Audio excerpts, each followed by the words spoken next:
न्याय टीवी में आप सभी का स्वागत है। मैं हूं जुबी निशा। कोर्ट राउंड अप की खबरें अब विस्तार से।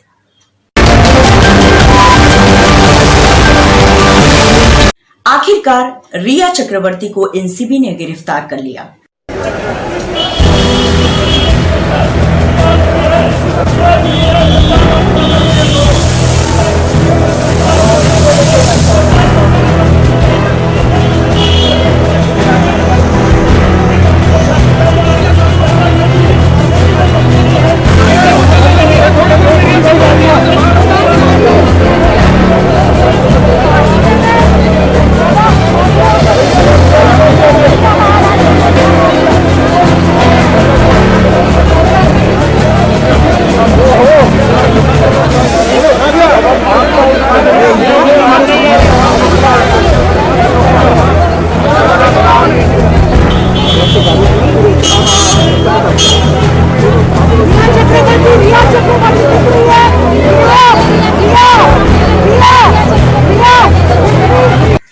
रिया को ड्रग्स मामले में गिरफ्तार किया गया है।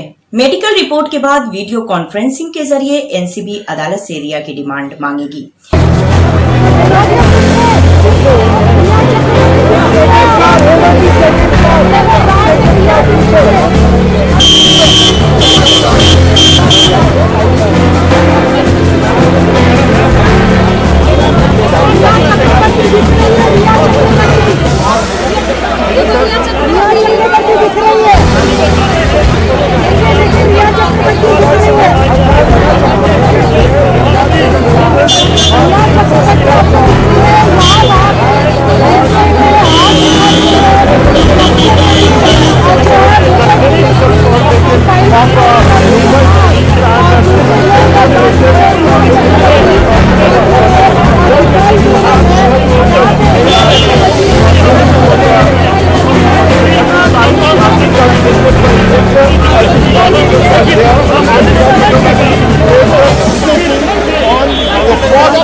क्योंकि 3 दिन में एनसीबी रिया से पूरी पूछताछ करने में असमर्थ रही है।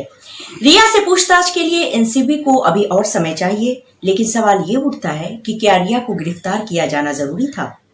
जिस तरह रिया रोजाना वक्त पर पहुंचकर एनसीबी को हर पूछे हुए सवाल का जवाब सही तरीके से दे रही थी, ऐसे में क्या उसकी गिरफ्तारी जरूरी थी? जी हाँ, ये एक राजनीतिक लड़ाई है। ये लड़ाई केंद्र बनाम राज्य है, जिसमें रिया सिर्फ एक बलि का बकरा है।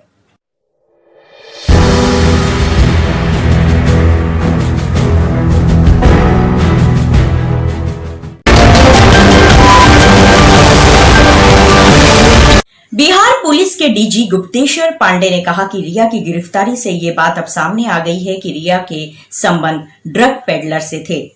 हालांकि गुप्तेश्वर पांडे को ये भी समझना चाहिए कि ड्रग्स सुशांत सिंह राजपूत के लिए आ रहा था।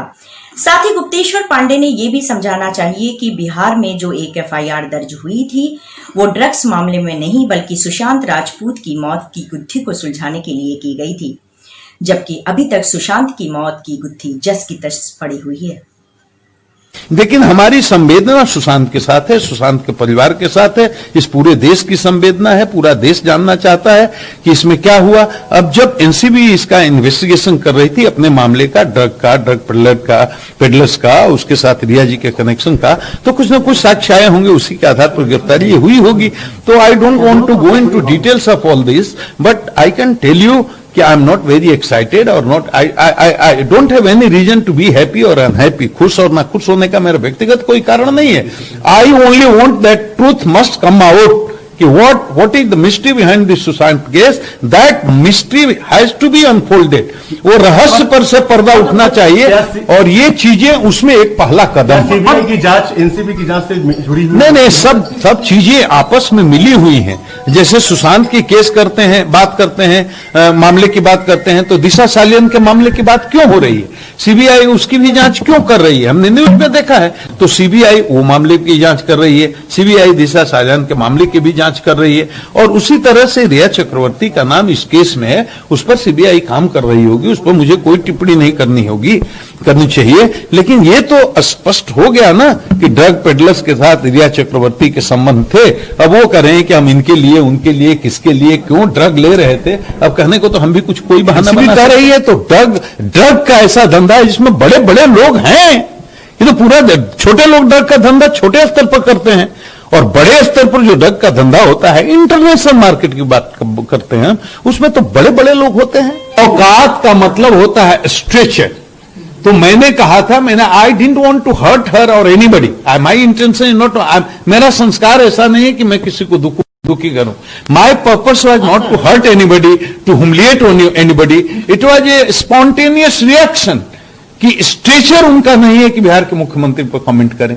उसको हमारे यहां औकात बोलते हैं भोजपुरी में। उसका निगेटिव सेंस ले लिया गया, निगेटिव अर्थ ले लिया गया, मीडिया पर ट्रोल किया गया। मैंने उसी समय कहा कि भाई my intention was not to hurt और ह्यूमिलिएट एनीबडी।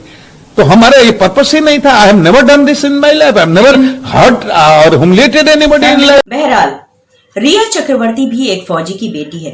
देश की 3 बड़ी बड़ी एजेंसियों का सामना कर रही है, जाबाज है, और ऐसे में आज नहीं तो कल सच सबके सामने आने वाला है। हो सकता है बिहार चुनाव के नतीजे के बाद या बिहार चुनाव के बाद इन सभी चीजों को ठंडे बस्ते में डाल दिया जाए। ऐसा माना जा रहा है कि महाराष्ट्र सरकार को भी अस्थिर करने के लिए इस पूरे मामले में रिया को बलि का बकरा बनाया जा रहा है। इसके लिए मीडिया का भरपूर इस्तेमाल हो रहा है, लेकिन ये पब्लिक है, ये सब जानती है।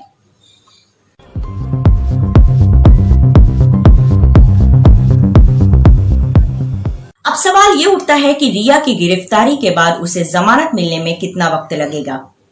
आइए बात करते हैं सुप्रीम कोर्ट के वकील अंशुल नारायण से और पूछते हैं कि रिया को बाहर आने में कितना वक्त लग जाएगा। क्योंकि रिया चक्रवर्ती के अगेंस्ट भी section 20A NCB already invoke कर चुकी है। 27A में जो सेक्शन रिया चक्रवर्ती के अगेंस्ट किया गया है और सेक्शन 20B में सेक्शन, मैं आपको ये बताना चाहूंगा, है ना, एक्चुअली लोगों को लगता है कि अगर इनके पोजीशन में, कब्जा में रिया चक्रवर्ती के पास तो ड्रग्स मिला नहीं है, तो रिया चक्रवर्ती एनडीपीएस एक्ट में कैसे लाएंगे।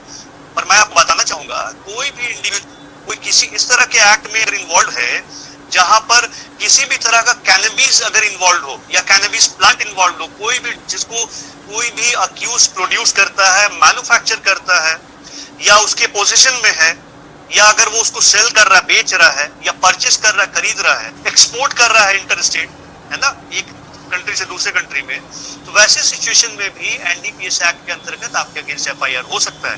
रिया चक्रवर्ती का डायरेक्ट कॉम्प्लिसिटी प्रूव होता है उनके व्हाट्सएप चैट से, है ना, क्योंकि she was acting like a kingpin, she was acting like a director. जो कॉम्प्लिसिटी है, क्योंकि 12 जो ट्रांजैक्शन है वो डायरेक्टली प्रूव करता है कि रिया चक्रवर्ती के अकाउंट से ड्रग्स को परचेस करने के लिए उनके क्रेडिट कार्ड से पेमेंट हुआ है। जो एविडेंस जो एनसीबी ने प्रोक्योर किया है, उसके बेसिस पे इस केस में 27A और 20B में इनका बेल नहीं होने वाला है, क्योंकि 27A में minimum punishment is 10 years, maximum punishment is 20 years।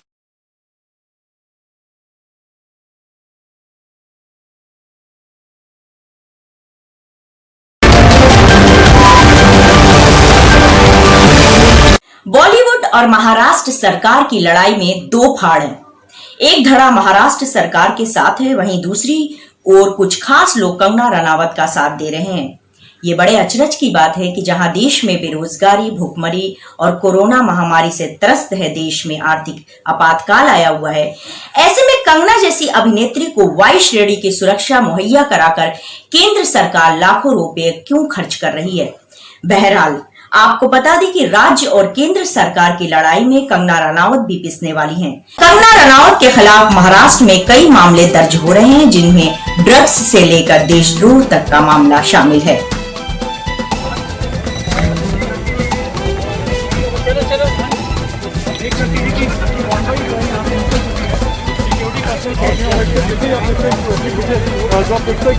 इनकी जो माता है वो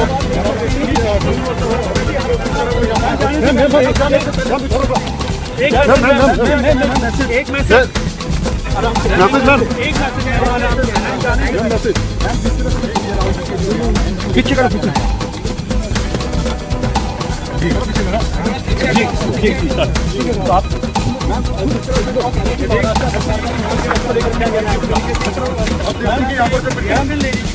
लेकिन उनको पूरा रोक दिया गया है। देखिए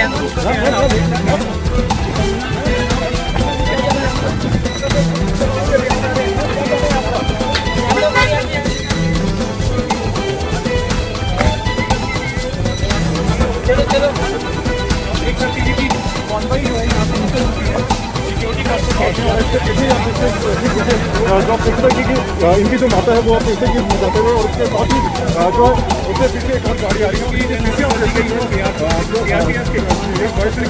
है वो भी यहाँ पर तैनात की गई और केंद्रीय स्वास्थ्य मंत्रालय ने सुप्रीम कोर्ट में एक हलफनामा दाखिल करते हुए जानकारी दी कि स्वास्थ्य मंत्रालय ने लोगों पर दवा छिड़काव करने के लिए कोई भी निर्देश नहीं दिया था। केंद्रीय स्वास्थ्य मंत्रालय ने यह भी बताया कि जो भी दिशा निर्देश जारी किए गए हैं उनमें कहीं भी ये बात नहीं कही है कि लोगों पे दवा का छिड़काव किया जाए।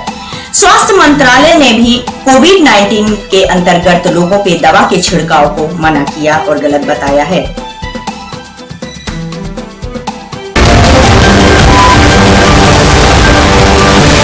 महाराष्ट्र सरकार ने सुप्रीम कोर्ट में एक हलफनामा दाखिल करके कहा है कि पालघर लिंचिंग मामले में 18 पुलिसकर्मियों को सजा दी जा चुकी है।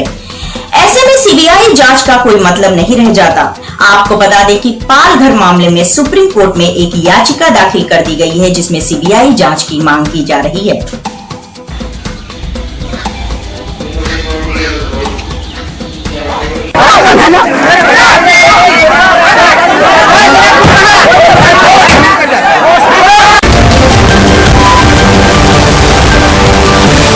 पेट्रोल और डीजल के महंगे दामों के खिलाफ केंद्र सरकार के प्रति एक याचिका को सुप्रीम कोर्ट ने खारिज कर दिया। सुप्रीम कोर्ट ने याचिकाकर्ता को बताया कि यदि वो इस याचिका पर सुनवाई करेंगे तो उन पर एक बड़ा जुर्माना लगाया जा सकता है। ये सुनकर वकील ने इस याचिका को वापस ले लिया। सुप्रीम कोर्ट के जज नरीमन इसकी सुनवाई कर रहे थे। नरीमन ने यह साफ कर दिया कि आर्थिक मामले कार्यकारिणी के द्वारा ही निपटाए जाने चाहिए, न कि न्यायिक द्वारा।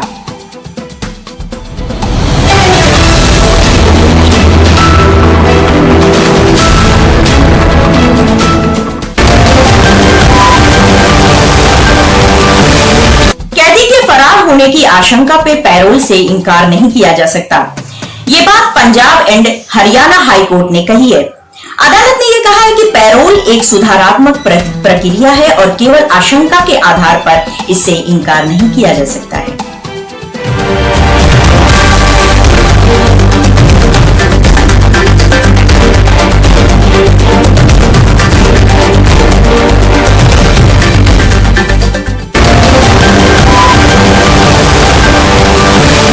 राजस्थान हाई कोर्ट ने कहा है कि स्कूलों को ट्यूशन फीस से वंचित नहीं किया जा सकता है। अदालत ने यह कहा है कि 70% ट्यूशन फीस 3 किस्तों में दी जा सकती है।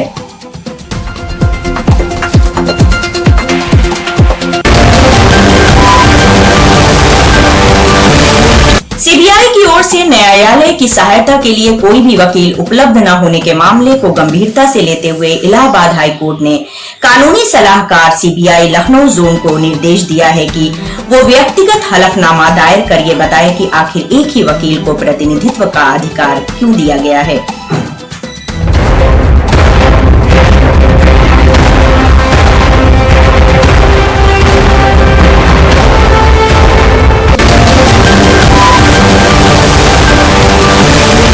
आज बस इतना ही। आप बने रहिए नया टीवी के साथ। मुझे जुबिन निशा को दीजिए इजाजत। नमस्कार।